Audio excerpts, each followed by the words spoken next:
ഈശോ മിശിഹായിക്ക് സ്തുതിയായിരിക്കട്ടെ. വിശുദ്ധ ലൂക്ക അറിയിച്ച സുവിശേഷം 6-ാം അധ്യായം 46-ാം വാക്യം. നിങ്ങൾ എന്നെ കർത്താവേ കർത്താവേ എന്ന് വിളിക്കുകയും ഞാൻ പറയുന്ന കാര്യങ്ങൾ പ്രവർത്തിക്കാതിരിക്കുകയും ചെയ്യുന്നത് എന്തുകൊണ്ട്? നമ്മുടെ ആത്മീയ ജീവിതത്തിൻ്റെ കപടതയെ സൂചിപ്പിക്കുന്ന ഈശോയുടെ സുപ്രധാനമായ ഒരു ചോദ്യമാണിത്. ഒരു തരത്തിൽ ഇതൊരു എതിർ സാക്ഷ്യവുമാണ്. ദൈവത്തോട് ചേർന്ന് നിൽക്കുന്നു എന്ന് നമ്മൾ നാവുകൊണ്ട് പറയുകയും പ്രവൃത്തിയിൽ അതില്ലാതിരിക്കുകയും ചെയ്യുന്നത് സത്യത്തിലൊരു എതിർ സാക്ഷ്യമായി മാറുന്നതാണ്. അതോടൊപ്പം അത് നമ്മുടെ ആത്മീയ ജീവിതത്തിൽ ഒരു കപടതയുണ്ടെന്നുകൂടി ഓർമ്മിപ്പിക്കുന്ന കാര്യമാണ്.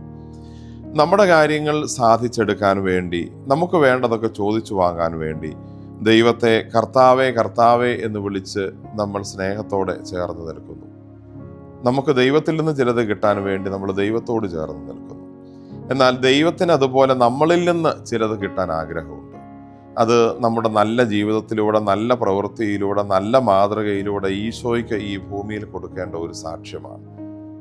അത് നമുക്ക് ചെയ്യാൻ പ്രവൃത്തിയിൽ സാധിക്കുന്നില്ലെങ്കിൽ ഈശോ നമ്മളോട് ചോദിക്കും, നിങ്ങൾ എന്നെ കർത്താവേ കർത്താവേ എന്ന് വിളിച്ച് കൂടെ നിൽക്കുന്നു, നിങ്ങൾ ചോദിക്കുന്നതൊക്കെ ഞാൻ തരുന്നു, പക്ഷേ ഞാൻ ചോദിക്കുന്ന ഒരു കാര്യം, നല്ല ഒരു ജീവിതത്തിൻ്റെ സാക്ഷ്യം എന്താണ് നിങ്ങൾ എനിക്ക് തിരിച്ച് തരാത്തത്? ദൈവം നമ്മളിൽ നിന്ന് പ്രതീക്ഷിക്കുന്ന, ആഗ്രഹിക്കുന്ന രീതിയിൽ നമ്മുടെ പ്രവർത്തനങ്ങളെ കൊണ്ടുവരാനും അതനുസരിച്ച് ജീവിക്കാനും പരിശ്രമിക്കാം. നമ്മുടെ കാര്യം സാധിച്ചു കിട്ടാൻ വേണ്ടി മാത്രം ദൈവത്തോട് അടുത്ത് നിൽക്കുകയും ജീവിതത്തിൽ ആ ദൈവത്തെ പ്രഘോഷിക്കുന്ന കാര്യം, ദൈവത്തിന് സാക്ഷ്യമാകുന്ന ജീവിതം ഇല്ലാതെ പോകുകയും ചെയ്യുന്ന കാപട്യം ഒഴിവാക്കുകയും നമുക്ക് പരിശ്രമിക്കാം. ആമേൻ.